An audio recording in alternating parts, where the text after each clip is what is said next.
الحمدللہ وکفا وسلام علی عبادہ الذین اصطفا خصوصاً علی سید ولد آدم وخاتم الانبیاء وعلی آلہ المجتبى وعلی کمل اتباعہ من الصدیقین والصالحین والشہداء اما بعد فاعوذ باللہ من الشیطان الرجیم بسم اللہ الرحمن الرحیم قل بفضل اللہ وبرحمتہ فبذلک فلیفرحوا هو خیر مما یجمعون صدق اللہ مولانا العظیم ان اللہ وملائکتہ یصلون علی النبی یا ایہا الذین آمنوا صلوا علیہ وسلموا تسلیما درود شریف بآواز بلند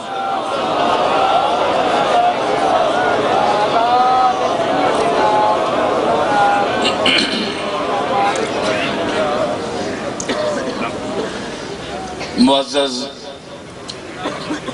سامعین علماء گرامی قدر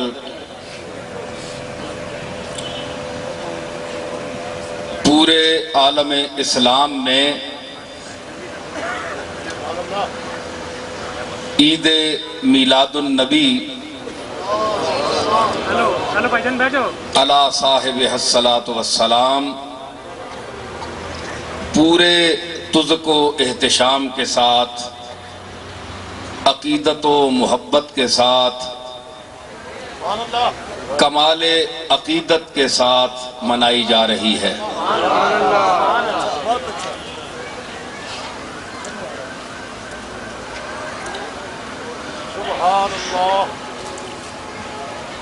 یہ محبت کی دنیا ہے عقیدت کی دنیا ہے اس لیے محبت جس رنگ میں بھی ہو عاشق یہی کہتا ہے چاہے وہ مجازی محبت میں مبتلا ہو چاہے وہ مجازی محبت میں مبتلا ہو ایک عاشق چاہے بہت سطحی قسم کی اس کی محبت ہو ناجائز حد تک بھی محبت ہو تو عاشق کسی کو یہ نہیں کہنے دیتا کہ تم مجھ پر اعتراض کرو کہ تم اس کے عاشق کیوں بنے یہ عام محبت کی بات ہے وہ لڑنے مرنے پر آ جاتا ہے کہ تعلق میرا ہے رابطہ میرا ہے ذوق میرا ہے تم کون ہو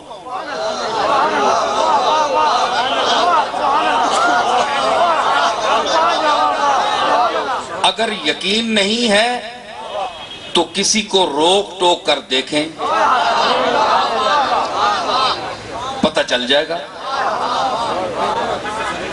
جو شخص جس ذوق میں مگن ہے یا مبتلا ہے دو لفظ بول رہا ہوں مگن ہے یا مبتلا ہے وہ کسی کو یہ اجازت نہیں دیتا کہ کوئی اس پر اعتراض کرے مجنو جب لیلا کا عاشق ہوا تو یہ جناب امام حسن کا رضائی بھائی تھا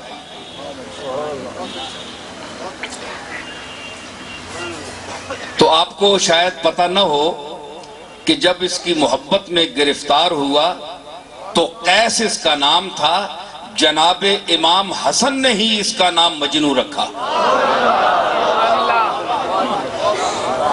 فرمایا کہ انت مجنون، تو جنون ہو گیا، تجھے تو جنون ہو گیا ہے، اس قدر تو اس کی محبت میں مبتلا ہوا۔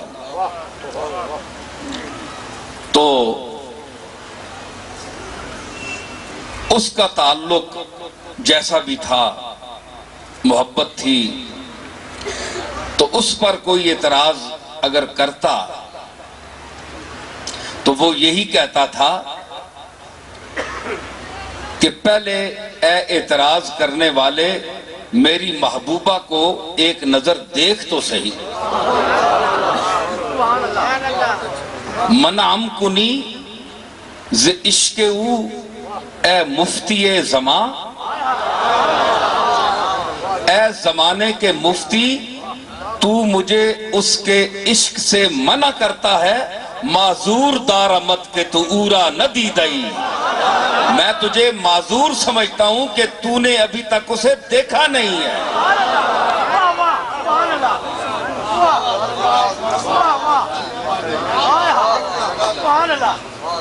اسی طرح ایک اور صاحب نے کہا کہ تم اپنے محبوب سے کہ یہ جو مجھے روز نصیحت کرتے ہیں، تم ذرا ناصح ناداں کو دکھا دو جلوہ، تم ذرا ناصح ناداں کو دکھا دو جلوہ، باز آتا نہیں ظالم مجھے سمجھانے سے۔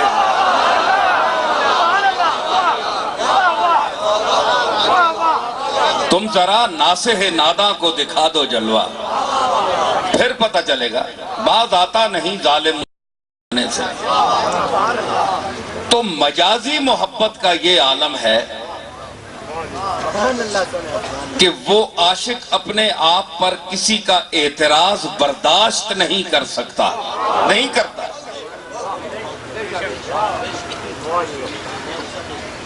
اور یہ محفل جس ذات کریم کے حوالے سے منعقد ہے،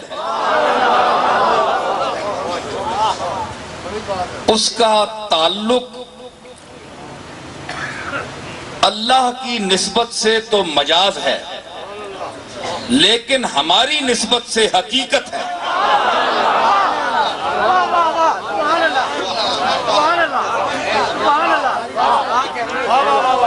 ہماری نسبت سے حقیقت ہے۔ کیوں؟ اس کی دلیل کیا ہے کہ آپ بھی مخلوق ہیں، انبیاء بھی مخلوق ہیں، نبی بھی مخلوق ہے، امتی بھی مخلوق ہے۔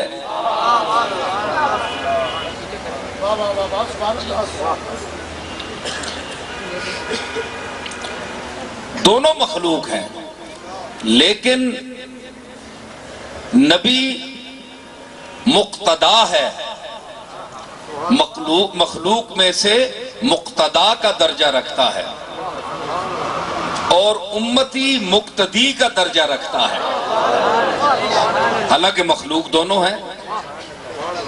سمجھ آئی نا؟ تو اللہ کی طرف، ذات کی طرف جب نسبت کی جاتی ہے یا کی جائے تو نبی مخلوق ہے، جس پر بشر کا لفظ کا بھی اطلاق کیا جاتا ہے، اور قرآن مجید نے کیا ہے۔ لیکن جب عالم بشریت میں اس کو دیکھا جائے، ہے تو وہ بھی مخلوق، لیکن عالم بشریت میں جب اس کو دیکھا جائے تو وہ صرف بشر نہیں ہے، بلکہ خیر البشر ہے یا سید البشر ہے۔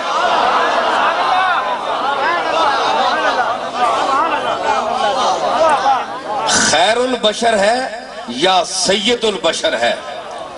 تو یہ فرق اسی طرح ہے کہ حقیقت کی جو ذات مطلق ہے، اس کی نسبت سے جو چیز منسوب ہوگی وہ حقیقت کی طرف ہوگی، لیکن جس کا حقیقت سے تعلق ہو،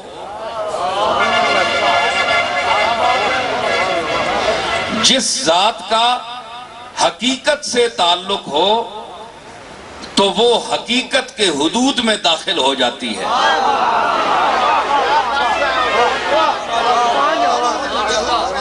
اس کی میں مثال دوں، بعض لوگوں کے ذہن میں کوئی اعتراض پیدا ہوگا۔ اس کی مثال یہ ہے کہ اس کی اصلیت جو ہے تخلیق کی، وہ اسی درجے پر رہتی ہے، یعنی انسان رہتا ہے، بشر رہتا ہے، لیکن اس کی جو صفات ہیں، جو ذات مطلق نے اس پر جلوہ گری فرمائی ہے، تو اس کی وجہ سے وہ نور کے دائرے میں گھر جاتا ہے۔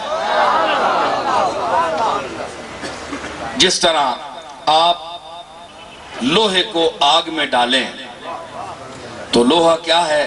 ایک ٹھوس چیز ہے۔ ویسے آپ ٹھنڈے لوہے کو پکڑیں تو جلاتا بھی نہیں ہے، نقصان بھی نہیں دیتا، لیکن آپ اس کو آگ میں ڈال دیں تو وہ سرخ ہو جائے گا۔ اپنے وجود کو ایک ایک ذرے کو، اپنے وجود کے ایک ایک ذرے کو وہ آگ کی نظر کر دیتا ہے۔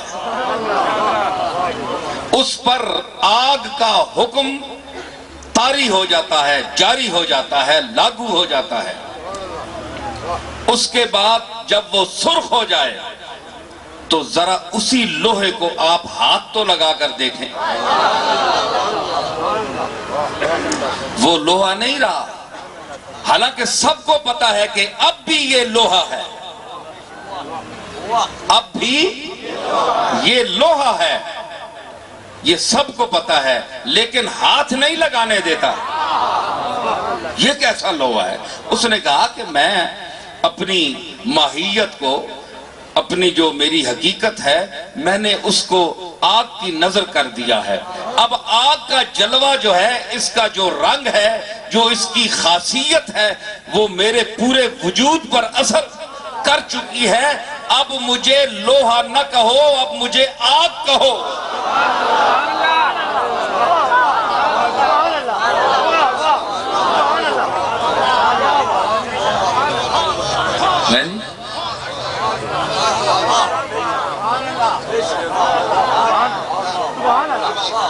تو اس میں اس نے جو ظہور کیا، حالانکہ اس کی حقیقت وہی ہے، وہ ہے، سب کو پتا ہے، لیکن ہاتھ نہیں لگانے دیتا۔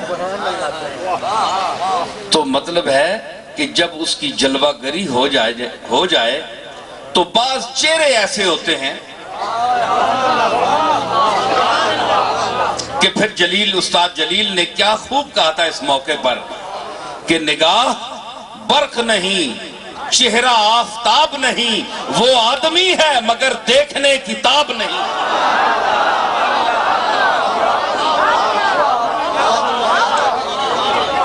نگاہ برق نہیں، چہرہ آفتاب نہیں، وہ آدمی ہے مگر دیکھنے کتاب نہیں۔ وہی لوہے والی بات اللہ نے موسیٰ علیہ السلام نے عرض کی تھی نا، مجھے زیارت کرائی جائے، بھائی یہ موبائل بند کر دیجئے، مہربانی کیجئے۔ تو فرمایا کہ نہیں، یہ تم اس کی تاب نہیں لا سکتے، تم اس کی تاب نہیں لا سکتے۔ جلوہ گری تو ہو جائے، لیکن ذرا پہاڑ کو دیکھ لو،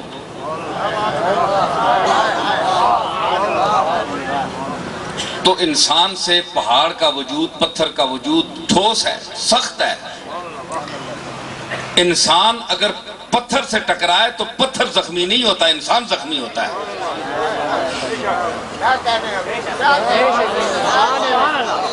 لیکن وہ ریزہ ریزہ ہو گیا، ریزہ ریزہ ہو گیا۔ قرآن مجید ذکر کر رہا ہے، موسیٰ علیہ السلام بے ہوش ہو گئے، ٹھیک ہے، اور میں ذرا جستہ جستہ بات کروں گا، پھر آگے بات بھی چلے گی۔ یہاں معراج ہوئی، تشریف لے گئے، قاب قوسین کی منزل پر گئے۔ قرآن ہی فرما رہا ہے کہ ما زاغ البصر وما طغی، کہ جو مرکز نگاہ مصطفیٰ تھا، مصطفیٰ کی نگاہ اس سے ہٹی نہیں. بے ہوش ہو جانا تو اور بات ہے، ہٹی نہیں، اسی منزل پر رہی، اسی جو اللہ کی عطا کردہ طاقت تھی اس سے وہ زیارت تجلیات کرتی رہی. تو وہاں موسیٰ علیہ السلام بے ہوش ہو گئے اور پہاڑ ریزہ ریزے ہو گیا، جل گیا. چونکہ مولانا عبدالصبور چشتی صاحب نے بڑے ذوق سے یہ اہتمام کیا ہے اور میں ان کے کہنے پر آ گیا ہوں، ورنہ مشکل ہے، میرے پاس وقت بھی نہیں ہوتا. اب یہاں میں ایک شعر پیش کر رہا ہوں، میں شعر خانی کے لیے نہیں وہ بات چلاؤں گا جو میں نے پڑھی آیت، لیکن ذرا یہ ذوق کی باتیں بھی ساتھ ساتھ چلتی ہیں. ہاں، تو پہاڑ جل گیا. بھائی پہاڑ کیوں جلا؟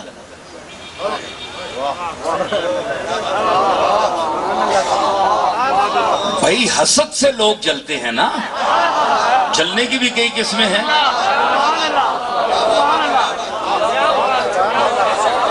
تو اس نے کیا خوب بات کہی کہ آتش رشک و حسد سے سنگ بھی خالی نہیں. پتھر میں بھی آگ ہوتی ہے. چکماک ایک پتھر ہے، پہلے جب یہ دیا سلائی نہیں ہوتی تھی تو اس سے رگڑ کر آگ لگائی جاتی، اس کو فارسی میں چکماک کہتے ہیں، یہ ترکی زبان کا لفظ ہے. تو آگ میں پتھر میں آگ ہوتی ہے. آپ کوئی پتھر اٹھا لیں ٹکرائیں تو چنگاری نکلے گی، ٹھیک ہے نا؟ آگ تو اس میں موجود ہے، اپنی آگ سے نہیں جلا.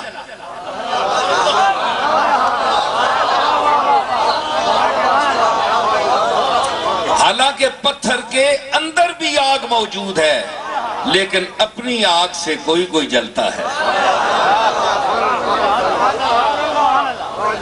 نہیں جی، اپنی آگ سے کوئی جلتا ہے.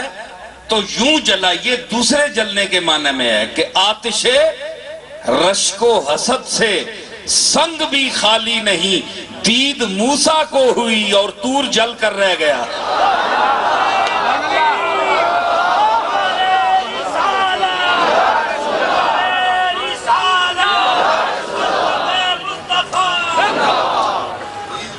دید موسیٰ کو ہوئی اور طور جل کر رہا ہے. بھائی اس سے پوچھے آپ کیوں جل گئے؟ کہنے لگے کہ وہ تجلی موسیٰ کے لیے پڑی، مجھ پر پڑی، لیکن میرے لیے تو نہیں پڑی.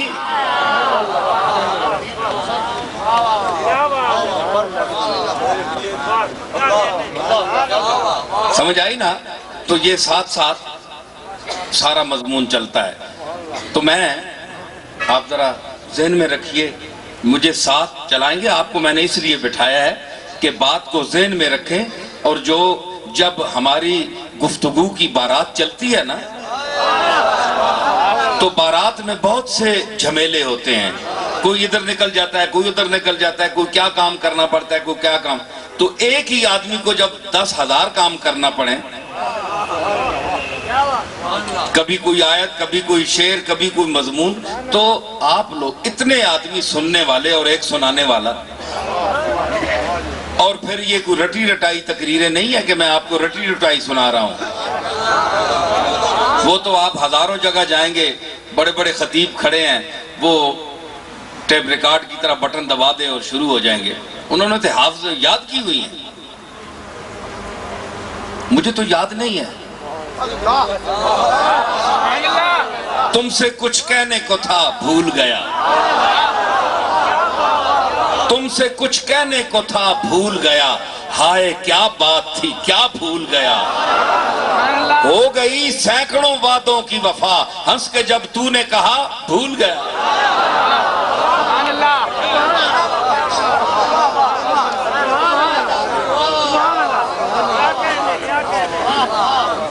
کیا کہا؟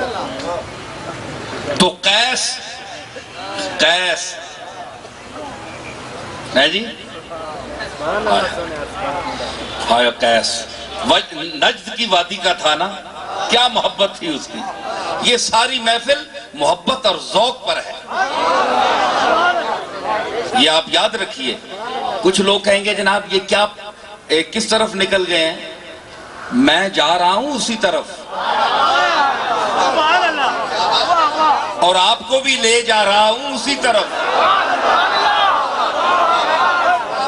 لیکن ابھی کوئی ایسی سواریاں ہوتی ہیں جن کو موٹر میں کوئی ویسے راستے میں بٹھا لینا تو ان کو پتہ نہ ہو، تو وہ سواری پوچھتی ہے یار یہ آج جو پروگرام بتایا نہیں، یہ کدھر لے جا رہے ہیں مجھے؟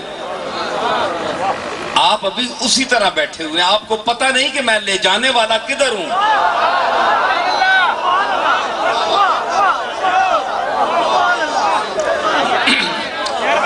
تو اس کا اثر یہ ہے قیس کا، محبت کا، مجازی محبت ہے کہ وادی نجد سے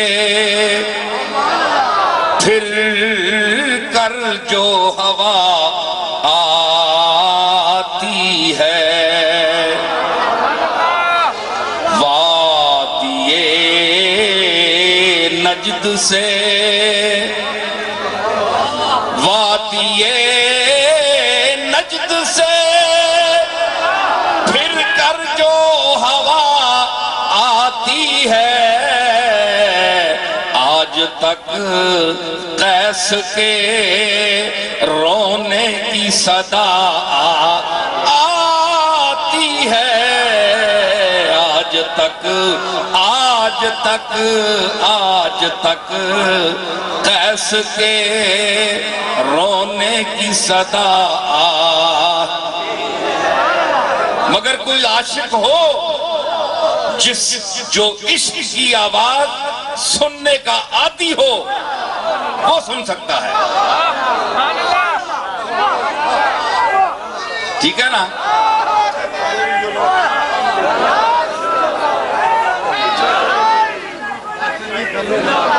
تو یہ مجازی محبت کا یہ عالم ہے، تو جس کا ذات کا تعلق اللہ سے ہو اور پھر اللہ کا محبوب ہو،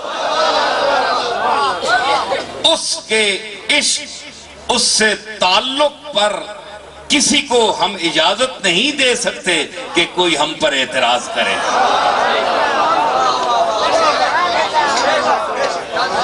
ہم نے کبھی اعتراض نہیں کیا، آپ جو کچھ چاہیں کریں، لیکن یہ محبوب صرف ایک ذات کا محبوب نہیں ہے، خالق کائنات کا بھی محبوب ہے اور پوری کائنات کا بھی محبوب ہے۔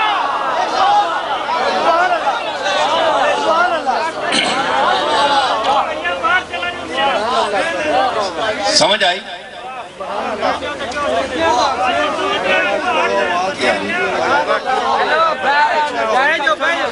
اے سارے کوئی حضرات کوئی بہ جاؤ، اے پیچھے لوگ بھی کھلتے ہیں، اے آواز بھی ذرا سیٹ کرو بھائی، صوفی صاحب ذرا آواز کھولو، تھوڑے سے سیٹ کرو۔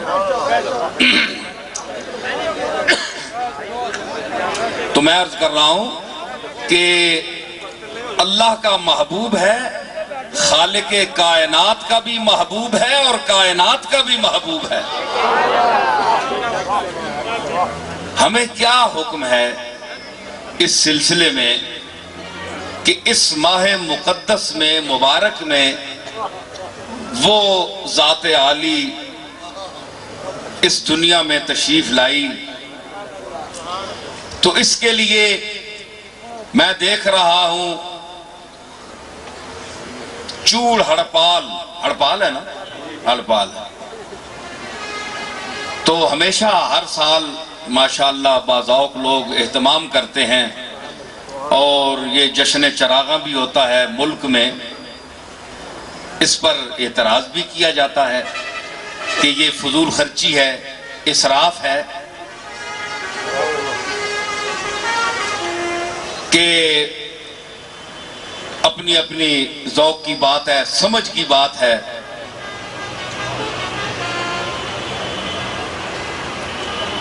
تو کسی نے کہا تھا ایک موقع پر ایک جملہ میں پیش کر رہا ہوں، کسی بڑے مستند اور بزرگ کا ہے، انہوں نے کہا، ان پر سوال کیا گیا، وہ اسی قسم کی کوئی محفل یا کوئی چیز پیش کر رہے تھے، تو معترض نے یہ سوال کیا کہ لا خیرہ فی الاسراف،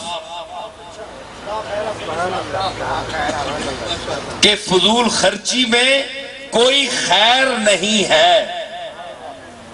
بھائی میری طرف متوجہ ہوں اور ذرا مجھے جواب دیں کہ آپ سن رہے ہیں کہ نہیں؟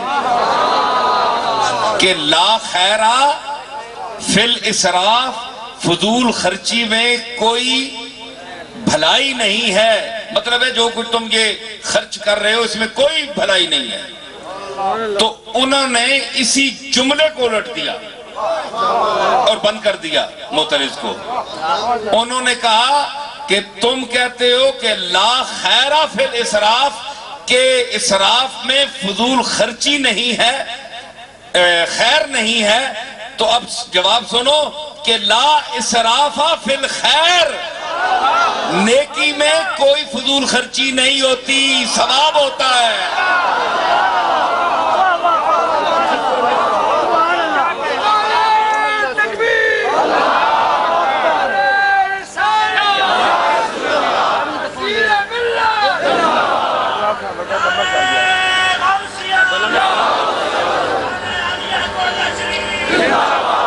میں عرض کر رہا ہوں کہ اب دیکھیں نا، مطلق روشنی، اس اہتمام کی کیا ضرورت تھی کہ آپ نے یہ سب کچھ سجا دیا، دو طرفہ یہ بلڈنگیں جو ہیں، مکانات جگمگا رہے ہیں، اس کی کیا ضرورت تھی؟ بظاہر سوال ہے، ہمارے ہاں بھی ہوتی ہے۔ بھائی بات یہ ہے کہ یہ اللہ کی عادت ہے کہ روشنی، ہدایت اور علم اور کسی خاص طرف بلانے کی طرف ایک نشان ہے کہ کوئی خاص بات ہے۔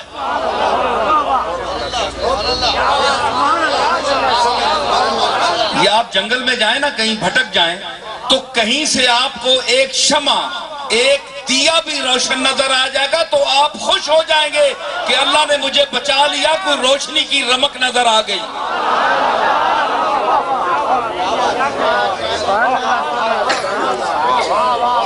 ہم اور آپ تو شہروں میں پیدا ہوئے، جو پرانے حضرات ابھی بھی بزرگ آپ کے گاؤں سے تعلق رکھتے ہیں، پہاڑی علاقوں میں مشکل دور دراز جہاں روشنی نام کی کوئی چیز نہیں، وہاں آپ جائیں اور کبھی آپ کسی کے مہمان جا کر بنے، آپ اگر بھٹک جائیں تو آپ اتنے خوف زدہ ہوں گے کہ میرے مالک کوئی روشنی کا انتظام نہیں، یا تو حد نظر تک اندھیرا ہی اندھیرا ہے، میں کیا کروں گا، مجھے مر جاؤں گا، لٹ جاؤں گا، اب کیا ہوگا؟ اتنے میں کوئی جگنو ہی نظر آ جائے تو انسان خوش ہوتا ہے کہ قدرتی لائٹ تو ہے، کوئی قدرتی لائٹ تو آ گئی، اب دیکھیے کوئی کرم ہو جائے گا، تو وہاں انسان خوش ہوتا ہے۔ عقائد کے اس گمراہ کن ہجوم میں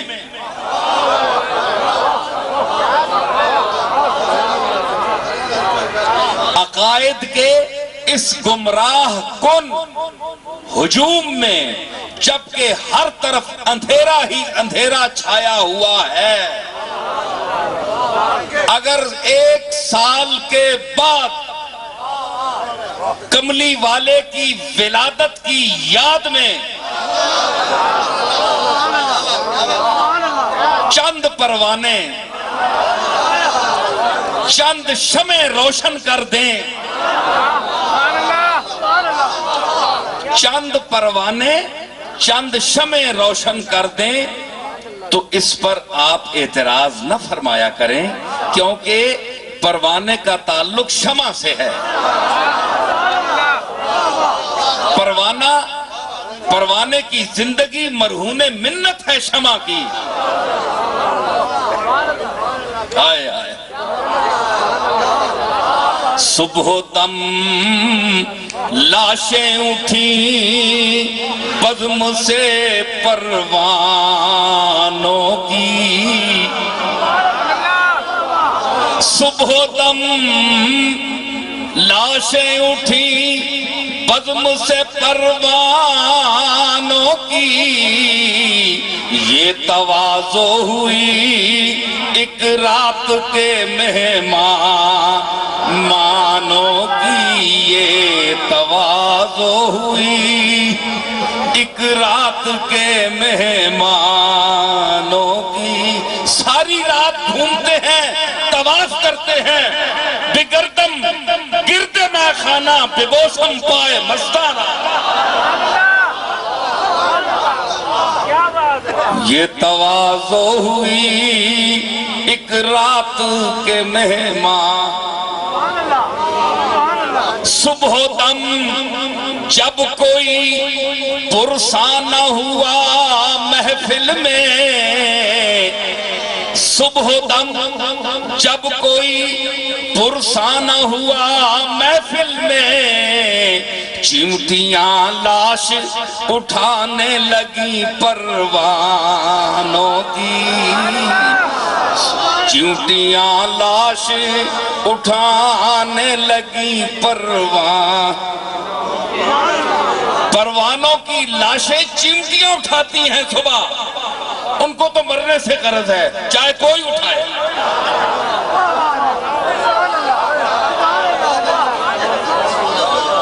تو شمع نبوت پر مرنے والے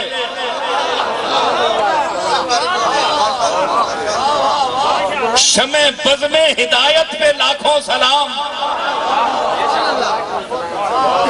شمع بزم ہدایت پر مرنے والے جو ہیں وہ پروانے ہیں۔ اور پروانہ کیا کہتا ہے؟ مینا کیا ہے؟ پروانہ،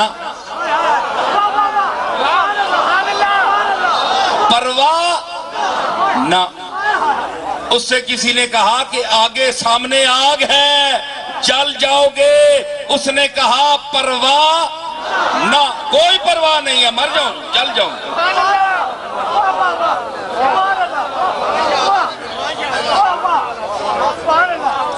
سمجھ آئی؟ تو اگر اس عقائد کے اندھیرے میں، گمراہ کن عقائد کے اس ہجوم میں، اگر چند شمع مصطفیٰ کے پروانے ان کی ولادت کی خوشی میں چند چراغ روشن کریں۔ اللہ نے کتنے چراغ روشن کیے ہوئے ہیں؟ کسی کو کوئی اعتراض ہے؟ سورج کو دیکھیے، چاند کو دیکھیے، والشمس وضحاها والقمر اذا تلاها۔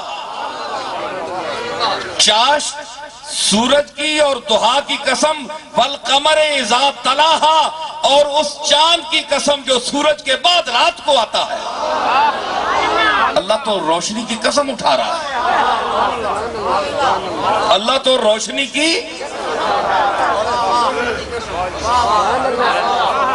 روشنی کی قسم اٹھا رہا ہے۔ اللہ جس کی قسم اٹھائے، کچھ لوگ کہیں کہ یہ روشنی کیوں کی جاتی ہے، تو ہم تو اس روشنی کر رہے ہیں جس کی اللہ نے قسم اٹھائی ہے۔ اللہ نے اندھیرے کی قسم تو نہیں اٹھائی۔ اگر ہے تو بتائیے۔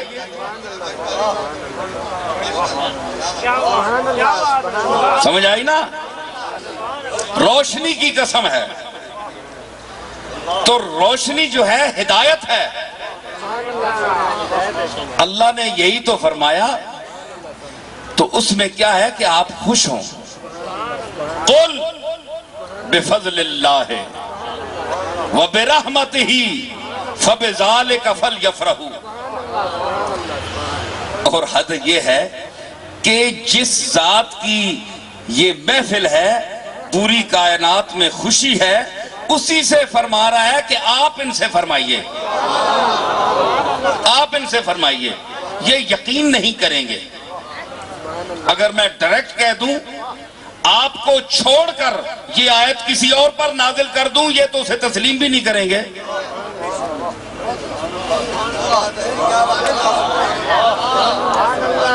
میں نے یہ اندر سے آپ کو مانتے ہیں، اندر سے ان کا اندر آپ کو مانتا ہے، اندر مانتا ہے۔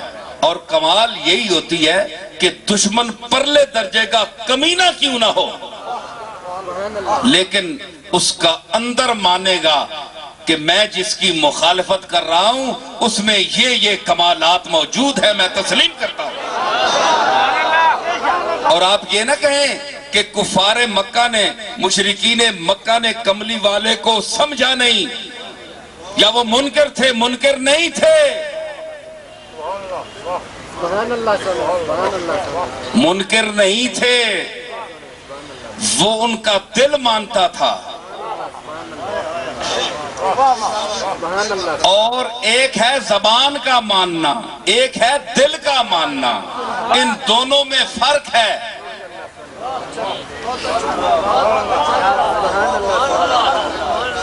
دل یہاں ہے، زبان یہاں ہے، زبان اونچے درجے پر ہے، دل نیچے ہے۔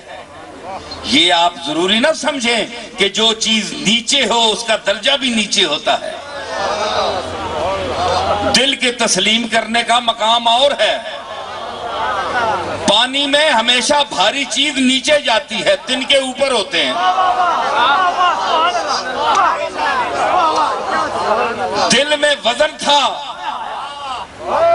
دل کسی کی یاد میں دھڑک رہا تھا، اس لیے اس کو نیچے رکھ دیا، اس کا وزن بہت ہے۔ زبان کیا ہے؟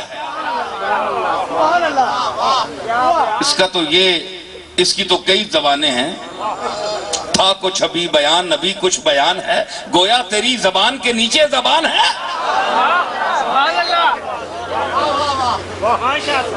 آپ بتائیں، آپ زبان دے کر پھر جائیں تو اس کا اور مقام ہے دنیا میں کہ یہ زبان دے کر پھر گیا، اور اگر دل دے کر پھر جائیں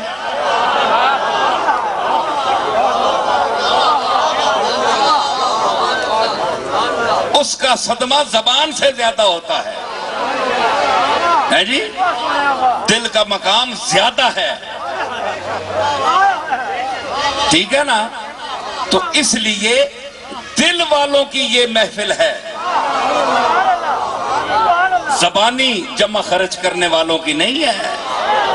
اور جس قرآن کو دنیا پڑھ رہی ہے اور قرآن واقعی سرچشمہ ہدایت ہے، اس میں ہمیں کلام نہیں ہے، اعتراض نہیں ہے، ہمارا ایمان ہے، لیکن اس کا تعلق ماں زبان سے نہیں ہے، ادائیگی سے ہے۔ وہ کملی والے کے دل پر نازل ہوا دل پر ہے تو اسے دل سے پڑھا جائے، نہ کہ ماں زبان سے پڑھا جائے۔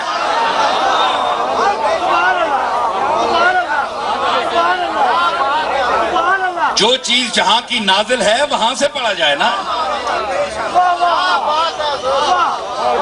نازل ہوئی دل پر، پڑھیں آپ زبان سے۔ بھائی زبان پر نازل تو نہیں ہوئی، قرآن تو کہتا ہے دل پر نازل ہوئی، تو مطلب ہے کہ اہل دل کی بھی ایک الگ دنیا ہے۔ زے زبانی کلمہ ہر کوئی آکھے، پر دل دا پڑدا کوئی ہو۔ جتھے دل دا کلمہ پڑھیے اتھے جیبے ملے نہ ڈھوئی ہو۔ دل دا کلمہ عاشق پڑھ دے کی جانن یار گلوئی ہو، ایک گپا مارنے والے کے جانن۔ سلطان العارفین حضرت باہو رحمت اللہ علیہ فرماتے ہیں کہ دل دا کلمہ عاشق پڑھ دے کی جانن یار گلوئی ہو، کلمہ یار پڑھایا باہو میں صدا سہاگن ہوئی ہوں۔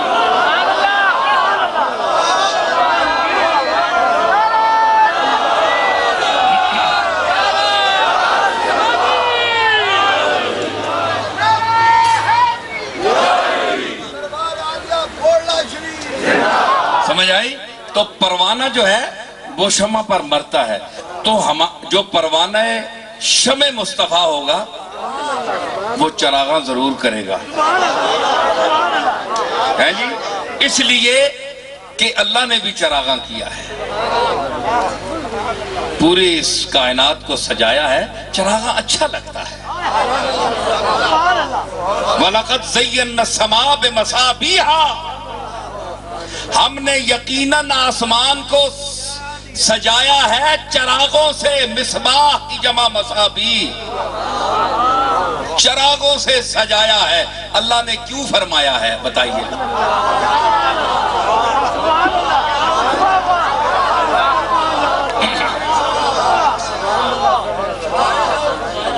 یعنی سجایا ہے، اور قرآن میں فرمایا ہے کہ یقیناً ہم نے سجایا ہے آسمان کو۔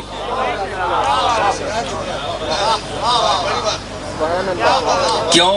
اللہ اگر یہ چاند ستارے یہاں مزین نہ فرماتا تو کیا اللہ خدا کی خدائی میں فرق آ جاتا، یا ماننے والے اسے نہ مانتے؟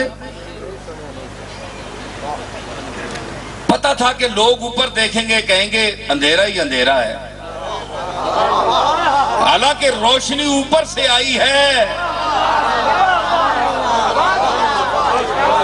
میری باتیں سمجھیے میں کیا کہہ رہا ہوں، حالانکہ روشنی اوپر سے آئی ہے، لیکن اوپر اندھیرا ہے۔ فرمایا نہیں، ہم نے اہتمام کیا ہوا ہے۔ تم اپنی محفلیں سجاتے ہو اپنی خوشی کے لیے، اپنے ذوق کی تسکین کے لیے، تو میں نے بھی کائنات کو سجایا ہے، بنایا ہے، ٹھکانے سے دیکھو ذرا۔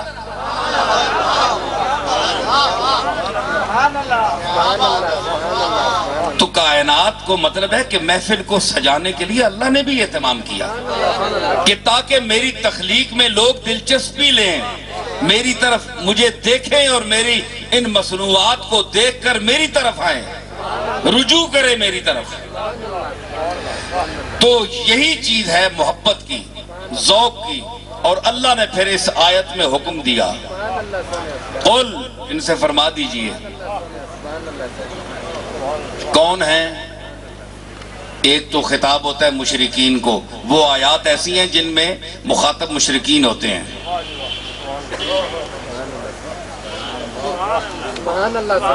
ٹھیک ہے، لیکن یہاں اگر آپ کہیں جناب کہ مشرکین مخاطب تھے، مشرک تو خوش ہوتا ہی نہیں کملی والے کی ولادت پر۔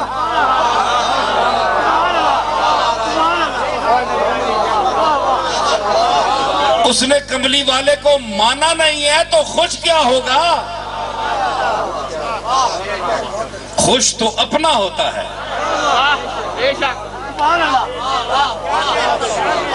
بچہ اگر پیدا ہو محلے میں تو وہ لوگ خوش ہوتے ہیں جو اس گھر والوں سے تعلق رکھتے ہیں۔ جتنا جس کا تعلق ہے وہ خوشی کا اظہار کرے گا، جتنا جو غیر متعلق ہے وہ نام بھی نہیں لے گا، وہ کہیں بچے ہوتے رہتے ہیں، کوئی ایسی بات نہیں ہے، کوئی نئی بات تو نہیں ہے جی۔ تو خوشی کا اظہار وہ کرے گا جس کا تعلق ہے۔ اگر اس آیت کے مخاطبین مشرک ہیں تو اللہ یعنی مشرکوں کو معاذ اللہ فرما رہا ہے کہ قل بفضل اللہ وبرحمتہ فبذالک فلیفرحوا، کہ اللہ کی رحمت اور فضل پر خوش ہو۔ نہیں، یہ ایسی بات نہیں ہے، یقیناً مومنین سے خطاب ہے، مومنین سے خطاب ہے۔ دیکھیں نا اس کا منطقی نتیجہ میں آپ سامنے پیش کر رہا ہوں کہ ایک آدمی جو ہے وہ مان ہی نہ رہا، اس کو نہیں مان رہا تو اس کی کسی بات کو کیا مانے گا؟ تو ظاہر ہے مومنین جو، اور صرف صحابہ جو حضور کے دور کے مومنین تھے وہ بھی مخاطب نہیں ہیں، مخاطبین اول وہ ہیں، لیکن اس کے بعد قیامت تک جو مومن آئے گا وہ اس کا مخاطب ہے۔ اب میں مومنین سے خطاب کر رہا ہوں، وہ میرے مخاطب ہیں جن کو اللہ نے مخاطب کیا، ان سے میں مخاطب ہو کے کہہ رہا ہوں کہ اللہ فرما رہا ہے قل بفضل اللہ وبرحمتہ فلیفرحوا، کہ اللہ کے فضل اور رحمت پر، انہی چیزوں پر فلیفرحوا، رحمت پر اور فضل پر خوش ہو، خوشی مناؤ۔ ہوا خیر مما یجمعون، اور یہ جو کچھ تم آج دولت پیسہ اکٹھا کر رہے ہو، سمیٹ رہے ہو، اس سے یہ خوشی منانا بہتر ہے۔ بھائی میں علماء کی اپنے سامعین کی توجہ چاہوں گا، اپنی ذہانت کا ثبوت دیں اور میری گفتگو کے ساتھ چلیں،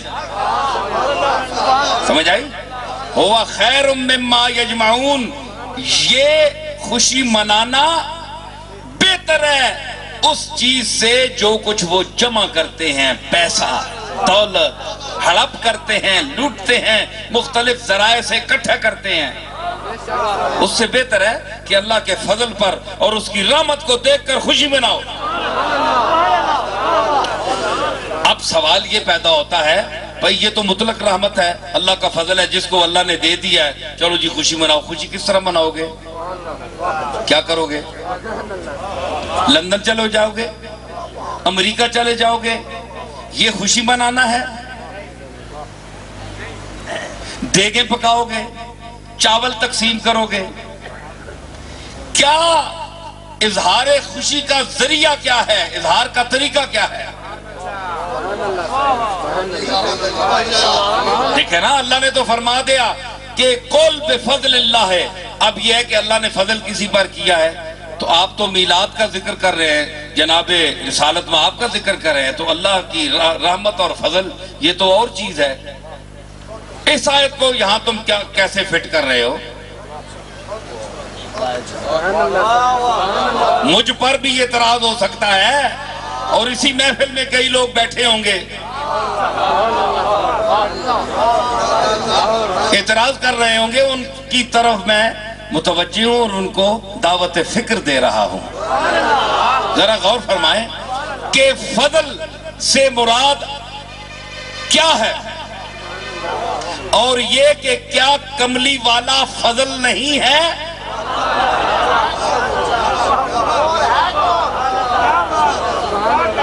کملی والا کیا فضل نہیں ہے؟ ایک بات، کیا کملی والا رحمت نہیں ہے؟ اللہ نے دو لفظ استعمال فرمائے، قل بفضل اللہ وبرحمتہ، دو وجہ سے خوشی مناؤ، ایک اللہ کے فضل سے اور ایک دوسری اس کی رحمت کو دیکھ کر خوشی مناؤ۔ فعل امر ہے، فَلْيَفْرَحُوا۔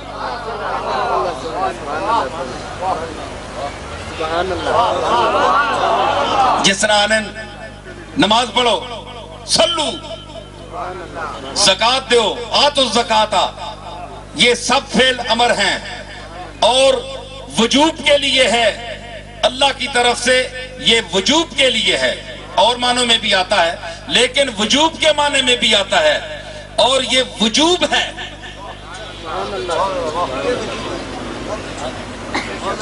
ٹھیک ہے، تو جہاں جہاں صیغہ امر آیا ہے جمع کی صورت میں یا واحد کی صورت میں، تو اللہ جہاں حکم دیتا ہے